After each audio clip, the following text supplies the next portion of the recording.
राशि किचन में खाना बना रही थी और वहीं दूसरी तरफ सभी लोग डाइनिंग टेबल पर बैठे थे। देर हो रही है, ये नाश्ता कब बनेगा? ज्यादा देर हो गई तो काम कैसे होगा? भैया, आपस में बड़बड़ाने से क्या फायदा? भाभी से पूछिए, तब बताएंगे भाभी कब मिलेगा नाश्ता। क्या राशि से? ना बाबा ना, मुझे मरना थोड़े ना है। माँ आप पूछो राशि से। ना बाबा ना, मुझे सुबह सुबह अपना दिन खराब नहीं करना है। मैं बहू को बोलूंगी कुछ, बहू सुनेगी कुछ, फिर मुझसे झगड़ा करेगी। एक काम कीजिए, आप पूछ लीजिए। क्या मैं? नहीं नहीं, मैं नहीं पूछ रहा। मैं बहू को कुछ कह भी नहीं पाऊंगा और बहू मुझसे झगड़ने लगेगी। तुम सास हो, तुम ही पूछो और झगड़ो अपनी बहू से। मेरे अंदर सुबह सुबह इतनी हिम्मत नहीं है कि मैं झगड़ा कर सकूं। हाँ, तो मेरे पास भी इतनी हिम्मत नहीं है कि मैं बहू से लड़ाई में जीत जाऊं। एक काम करते हैं, कोई नहीं पूछते हैं, थोड़ी देर बाद नाश्ता मिल ही जाएगा, वरना झगड़ा करने के बाद तो ना ही नाश्ता मिलेगा और ना ही खाना। भाभी का इंतजार ही करना पड़ेगा। ये सोचकर सभी लोग राशि का इंतजार करने लगते हैं और कुछ देर बाद राशि सभी को खाना परोसती है। कैसा है खाना? आप सबको पसंद आया? मैंने बहुत मेहनत से बनाया है, जल्दी बोलिए। हाँ हाँ, अच्छा है, ठीक है। हाँ बिल्कुल, खाना बहुत टेस्टी है। चलो अच्छा हुआ, आप सबको खाना अच्छा लगा। अब मैं आप सबके लिए पानी लेकर आती हूँ। इतना कहकर राशि किचन में पानी लाने चली जाती है। माँ, आपको खाने में नमक कम नहीं लग रहा? नमक कम? मुझे तो ऐसा लग रहा है कि नमक डाला ही नहीं है। अगर ऐसी बात है तो बहू की तारीफ क्या कर रही थी? चिल्लाकर उसे नमक का डिब्बा मंगवा नहीं गया? देखो जी, मेरे अंदर सुबह सुबह इतनी ताकत नहीं है कि मैं झगड़ा कर सकूं। अगर इतना ही नमक चाहिए तो अपनी बहू से मांग क्यों नहीं लेते? अच्छे से नमक खिलाएगी फिर। रहने दो, फिर तो मुझे बिना नमक का खाना ही अच्छा लग रहा है। फिर सभी लोग जैसे तैसे करके खाना खत्म करते हैं और विनय टिफिन लेकर ऑफिस चला जाता है। फिर दोपहर में बहू इतने सारे कपड़े रखे, ऊपर जाकर उन्हें वॉशिंग मशीन में धो दे। अभी 12 बज रहे हैं, 1 घंटे में निकलना है। ठीक है माँ, मैं धो दूंगी कपड़े। इतना कहकर राशि ऊपर से सारे कपड़े लाती है और वॉशिंग मशीन में धोने के लिए डाल देती है। फिर अपना काम करने चली जाती है। फिर 3 बजे रुक रुक कर अजीब सी आवाज कहाँ से आ रही है, जैसे किसी ने वॉशिंग मशीन चला रखा हो। अरे हाँ, बहू को मैंने वॉशिंग मशीन में कपड़े धोने के लिए कहा था, कहीं उसने कुछ गड़बड़ तो नहीं कर दी, देखना पड़ेगा। ये सोचकर वो तुरंत वॉशिंग मशीन के पास जाती है तो देखती है वॉशिंग मशीन चल रही है। वो तुरंत वॉशिंग मशीन को बंद करती है और राशि को बुलाती है। क्या हुआ माँ, इतना तेज तेज आवाज क्यों लगा रही हो? मैं बहरी नहीं हूँ, सुनाई देता है मुझे। जब सुनाई देता है तो ऐसी हरकतें क्यों करती है कि मुझे चिल्लाना पड़े? मैंने तुझसे कहा था कि 1 बजे सारे कपड़े वॉशिंग मशीन से निकाल देना। दोपहर के 3 बज गए, लेकिन अभी तक तूने वॉशिंग मशीन बंद नहीं की। अरे इतनी छोटी सी बात पर आप इतना चिल्ला रही हैं, क्या हो गया? अगर वॉशिंग मशीन बंद नहीं की तो अब कर देती हूँ। नहीं नहीं, अब तुझे करने की कोई जरूरत नहीं है, तेरे वजह से सारे कपड़े खराब हो गए हैं। मैं खुद ही बंद कर दी हूँ वॉशिंग मशीन। क्या कपड़े खराब हो गए? लेकिन कैसे? 3 घंटे कोई कपड़ा वॉशिंग मशीन में धोता रहेगा तो वो खराब नहीं होगा तो और क्या होगा?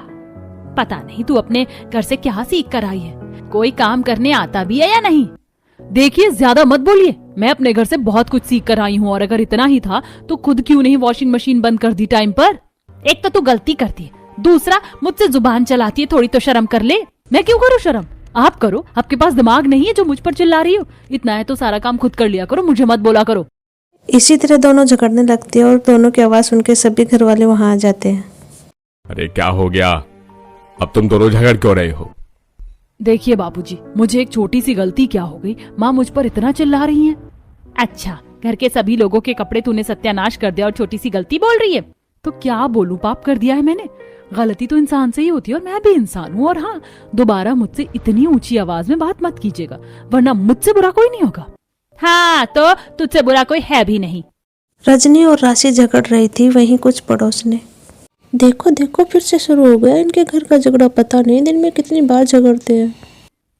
वो तो है, वैसे मुझे ये नहीं समझ में आता कि इतनी तेज तेज चिल्लाकर बात करने की शक्ति कहाँ से आती है इनमें। मैं इतनी तेज चिल्लाऊं तो मेरा गला ही फट जाए।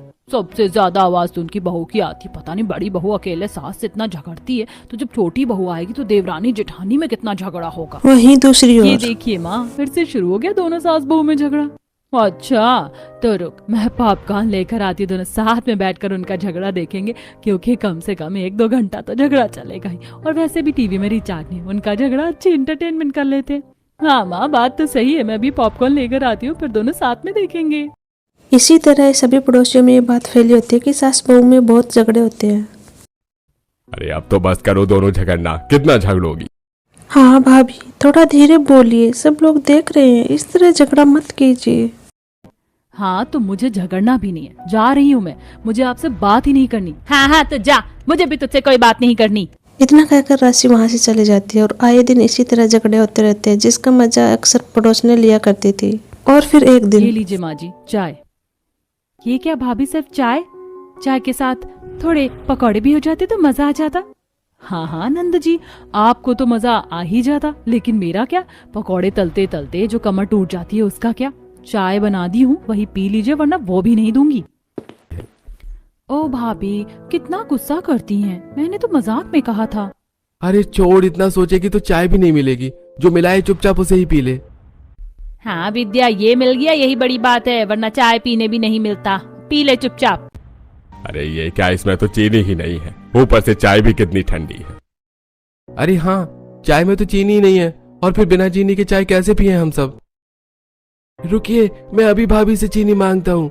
अरे अरे पागल है क्या, अभी तू उसे कुछ कहेगा तो आकर फिर झगड़ने लगेगी। जाकर खुद लेकर आ, वरना इसी तरह पी ले।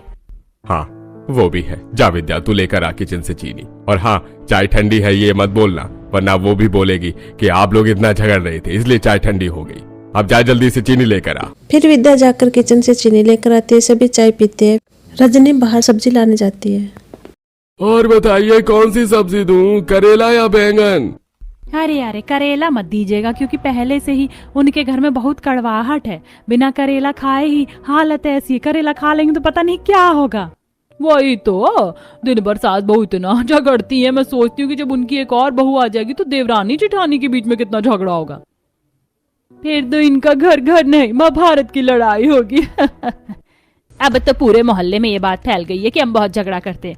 पता नहीं घर की इमेज का क्या होगा। अब लगता है बहू को तो समझाना ही पड़ेगा। ये सोचकर रजनी चुपचाप घर जाती है। और फिर शाम को क्या कर रही है तू?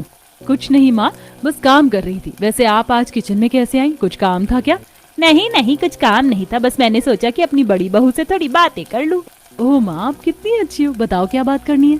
बहू देख, तू मेरी बात को समझना, झगड़ा मत करना। हाँ हाँ बोलिए माँ। देख बहू, बिना मतलब का झगड़ा मत किया कर, बिल्कुल भी अच्छी आदत नहीं है। आज पड़ोस में सबको पता चल गया है कि तू जानबूझकर झगड़ा करती है। तुझे झगड़ालू बहू का टैग दे दिया है लोगों ने। अब तो तू झगड़ा करना बंद कर दे। रजनी की बातें सुन राशि गुस्से में कहती है, बस बहुत हो गया माँ, आपके कहने का मतलब क्या है कि मैं जानबूझकर झगड़ा करती हूँ? मैं झगड़ा करने का बहाना ढूंढती हूँ? मुझे कोई शौक नहीं है आपसे झगड़ा करने का। दिन भर ये कर दो वो कर दो, और सब कुछ करवाने के बाद काम में कमी भी निकालते हैं। झगड़ा ना करूँ तो और क्या करूँ? और वैसे भी मैं आपसे झगड़ा नहीं करती हूँ, इसीलिए अपनी अब बेकार की राय मुझे मत दीजिए। और अगर आस पड़ोस की इतनी पड़ी है तो खुद मुझसे झगड़ा मत किया कीजिए। अरे अरे क्या हुआ, दोबारा तुम दोनों क्यों झगड़ा करने लगे?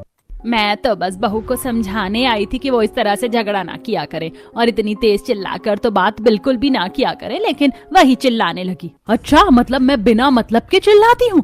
खुद जो रह रहकर मुझ पर चीखने लगती है उसका क्या? अरे अरे भाभी चुप हो जाइए, वरना फिर से सारे पड़ोसी हमें देखने लगेंगे, थोड़ा धीरे बोलिए। हाँ तो मैं चिल्ला कहाँ रही हूँ, धीरे ही तो बोल रही हूँ। और वैसे भी अगर आपको समझाना है तो माँ को समझाइए, मुझे नहीं। माँ आप ही चुप हो जाओ, चलो बाहर चलते हैं। इसी तरह कुछ दिन बीतते हैं और फिर एक दिन रात में दिन पर दिन बहू तो और भी ज्यादा झगड़ने लगी है, समझने का नाम ही नहीं लेती है। सच में पता नहीं ऐसा कब तक चलेगा। अरे घर का काम भी अच्छी तरह से नहीं होता है, और अगर बोल दो कि ये करना है वो करना है तो झगड़ा करने लगती है। मेरे ख्याल से अब मुझे मेरी दूसरी बहू को इस घर में लाना पड़ेगा, शायद तभी घर का काम अच्छी तरह से हो पाए। क्योंकि इस उम्र में तो मेरे घुटनों में इतनी दर्द होती है कि घर का काम मुझसे नहीं किया जाता। हाँ हाँ मैं समझ सकता हूँ, उम्र हो गई है तो घुटनों में तो दर्द होगा ही। वैसे मेरी नजर में गांव की एक बहुत ही सुंदर सुशील लड़की है, मेरे दोस्त की बेटी है, कहो तो उसी से बात तय कर दूं। देखिए, लड़की अच्छी है तो कर दीजिए, बाकी मुझे कोई दिक्कत नहीं है। आपकी फ्रेंड की बेटी है, आप तो अच्छी तरह से जानते ही होंगे।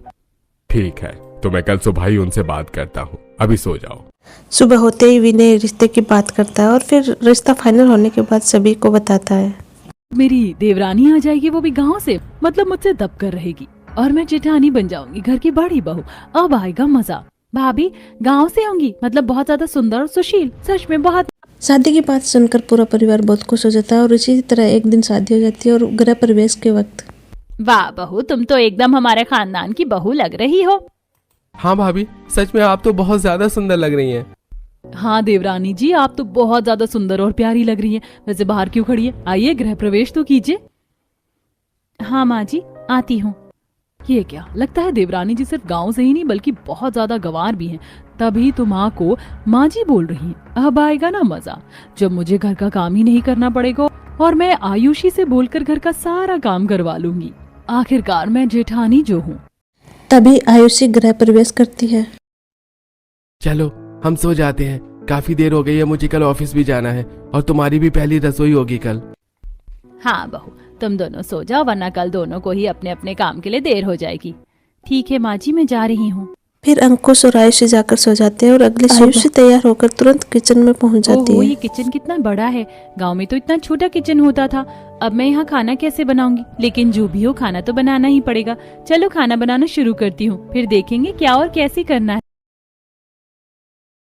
ये सोचकर आयुषी खाना बनाना शुरू करती है और कुछ ही देर में डाइनिंग टेबल पर सभी को खाना परोस वाह देती है। वाह, इतनी जल्दी इतना स्वादिष्ट खाना, सच में तेरे हाथों में तो खाने का स्वाद है।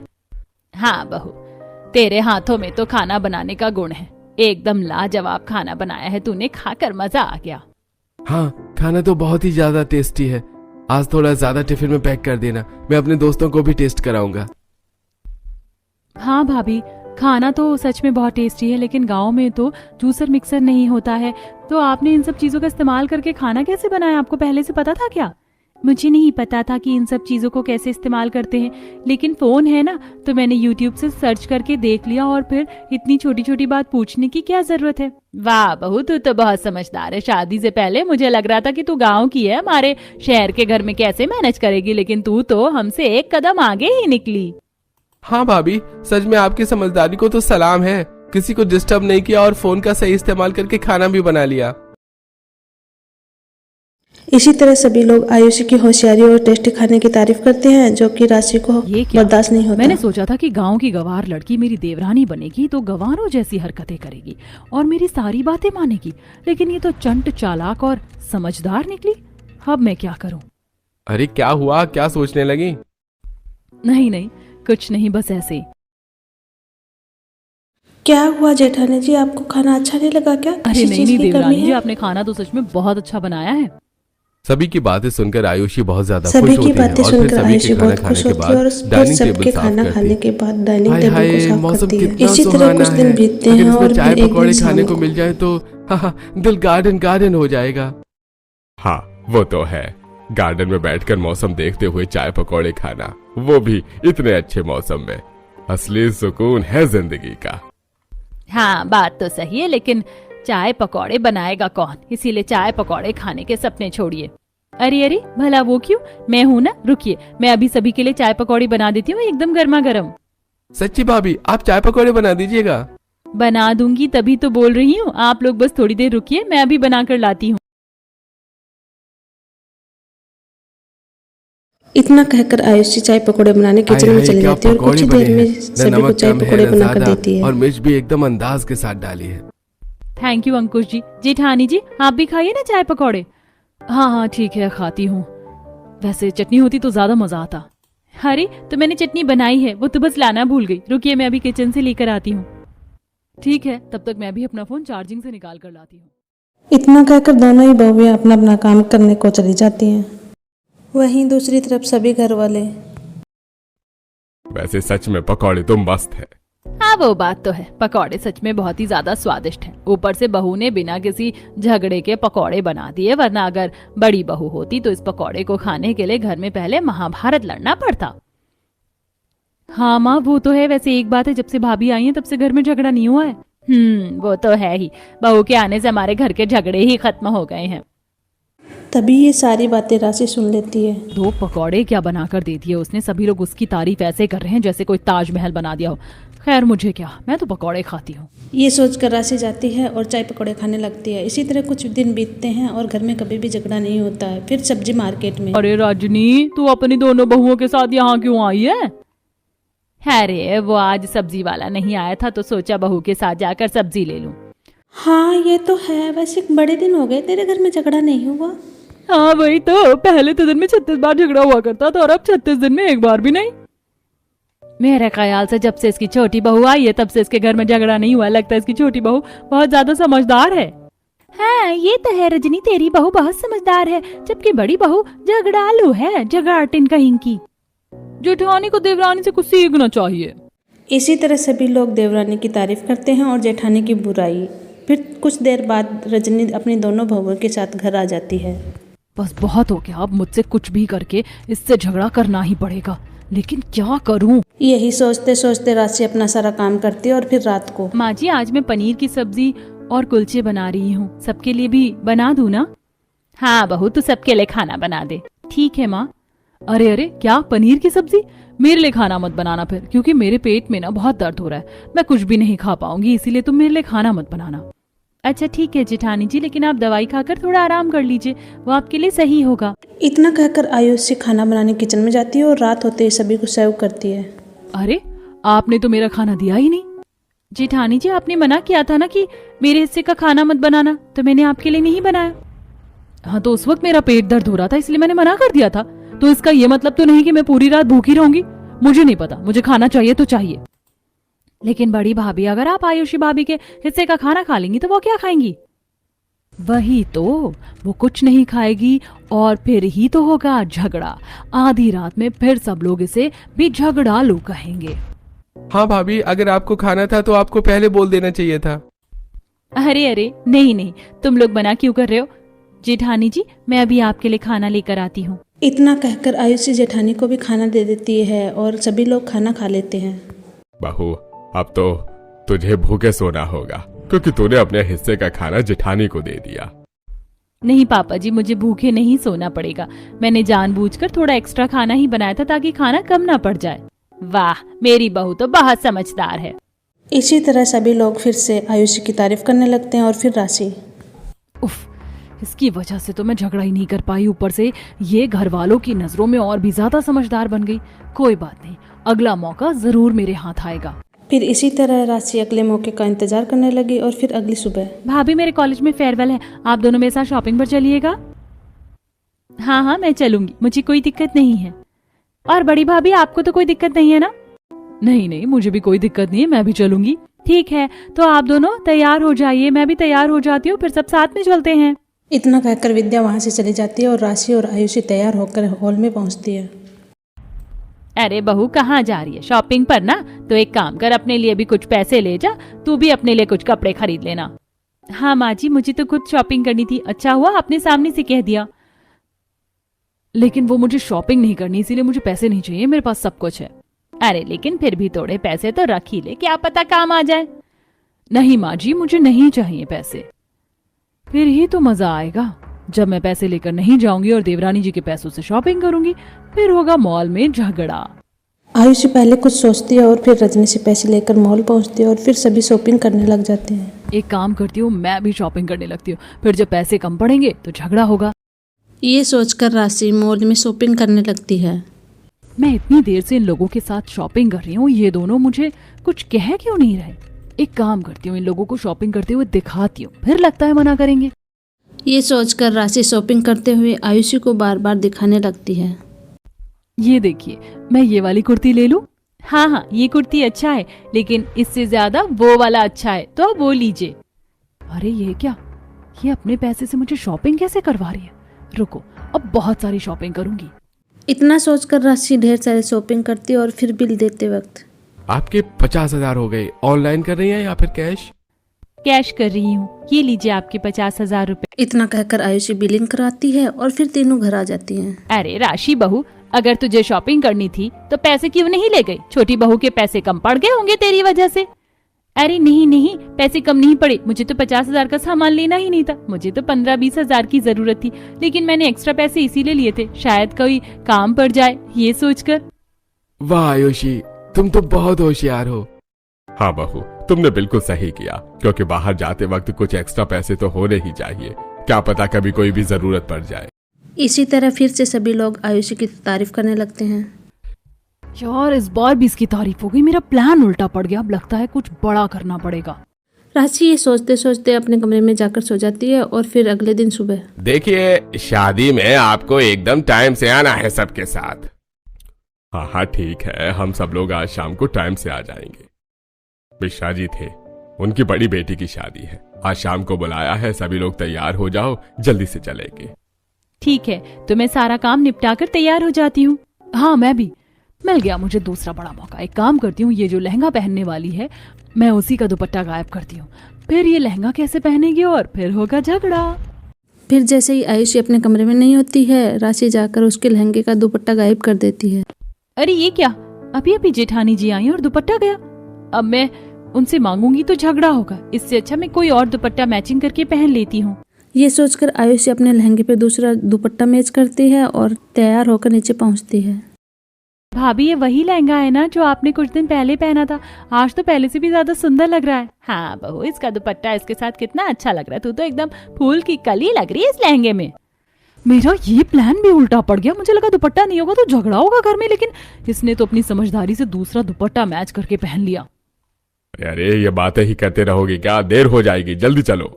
फिर सभी लोग शादी में जाते हैं, वहाँ भी सभी लोग आयुषी की तारीफ करते हैं। फिर रात होते होते सभी लोग घर लौट आते हैं। और फिर एक दिन, कल मेरा बर्थडे है, घर में पार्टी नहीं होगी क्या? तो अभी छोटी बच्ची नहीं है जो तेरी बर्थडे पार्टी हम लोग मनाए, और वैसे भी सारा काम कौन करेगा फिर? माँ छोटी नहीं है तो क्या हुआ, घर की तो सबसे छोटी है ना। और फिर आप इसे इस तरह उदास क्यों कर रही हैं? घर का काम मैं कर दूंगी, आप चिंता मत कीजिए, लेकिन इसकी बर्थडे पार्टी जरूर मनेगी। थैंक यू भाभी, आप बहुत अच्छी हो। फिर सभी लोग घर में छोटी सी बर्थडे पार्टी सेलिब्रेट करने की तैयारी में लग जाते हैं और देखते देखते शाम हो घर जाती में है। पार्टी है तो कुछ खाने को नहीं मिलेगा क्या? अरे नहीं नहीं, बिल्कुल मिलेगा, रुकिए मैं अभी आपके लिए कुछ लेकर आती हूँ। इतना कहकर आयुषी किचन में जाती है और वहाँ जाकर देखती है कि राशि उनके बनाए हुए खाने में मिलावट कर रही है। ये आप क्या कर रही हैं? कुछ नहीं। इतना कहकर राशि वहाँ से भाग जाती है और आयुषी सभी को खाना परोसती है। ये क्या, ये कैसा खाना बना है? खीर में नमक और सब्जी में चीनी। खाना बनाना आता है या नहीं? हे भगवान रजनी, हम तो तेरी छोटी बहू को समझदार समझ रहे थे, लेकिन तेरी छोटी बहू तो चालाक निकली। जानबूझकर ऐसा खाना बनाया ताकि कोई खा ही नहीं सके। इसी तरह सभी लोग रजनी को बोल सुनाते हैं और बेइज्जती करके वहाँ से चले जाते हैं। जब तुझे खाना बनाना ही नहीं था तो तूने ये बर्थडे पार्टी मनाने का झूठा नाटक क्यों किया? तेरी वजह से सभी के सामने हमारी इतनी बेइज्जती हो गई। बोल क्यों किया तूने ऐसा? कहीं देवरानी सारी बात ना बता दे, वरना फिर मेरा क्या होगा। बस बहुत हो गया, बहुत दिखा ली मैंने समझदारी, अब नहीं होगा मुझसे बर्दाश्त। माँ जी, ये सब मैंने नहीं बल्कि जेठानी जी ने किया है। मैंने उन्हें खुद अपनी आंखों से खाने में मिलावट करते हुए देखा है। क्या ये सब तो उन्हें किया है? राशि, मुझे तुमसे ये उम्मीद नहीं थी। तुम इस घर की बहू होने के बावजूद इस घर की बहू के खिलाफ ये सारी साजिश करती हो। निकल जाओ इस घर से, तुम्हें रहने की कोई जरूरत नहीं है। इतना कहकर सभी लोग राशि को घर से बाहर निकालने लगते हैं। रहने दीजिए आप लोग, जेठानी जी को घर से बाहर मत निकालिए। ऐसे बस रिश्ते टूटते हैं और गलती तो इंसान से ही होती है। जेठानी जी से गलती हो गई, आप लोग इन्हें माफ कर दीजिए, लेकिन घर से बाहर मत निकालिए। देख बड़ी बहू, तू इसके खिलाफ क्या क्या करती थी और आज ये तुझे घर से बाहर निकलने से बचा रही है। हाँ देवरानी जी, आप मुझे माफ कर दीजिए, मुझसे बहुत बड़ी गलती हो गई। मैंने आपसे झगड़ा करके आपकी इज्जत गिराने की बहुत कोशिश की, लेकिन आप तो अपनी होशियारी से हमेशा मुझसे आगे ही रहती थी। हाँ हाँ कोई बात नहीं, बस आइंदा से आप झगड़े मत कीजिएगा, क्योंकि झगड़ने में कुछ भी नहीं रखा है। हमें बिना झगड़ा किए एक दूसरे का साथ देना चाहिए, होशियारी से काम लेना चाहिए। हाँ देवरानी जी, अब से मैं कभी भी नहीं झगड़ूंगी और आपकी तरह होशियारी से काम लूंगी। वैसे एक बात तो है, मैं जो भी करती थी आप उसका एक कदम ज्यादा ही करती थी। जेठानी को अपनी गलती का एहसास होने के बाद अब वो किसी से भी झगड़ा नहीं करती और देवरानी की तरह होशियारी से रहने लगती है।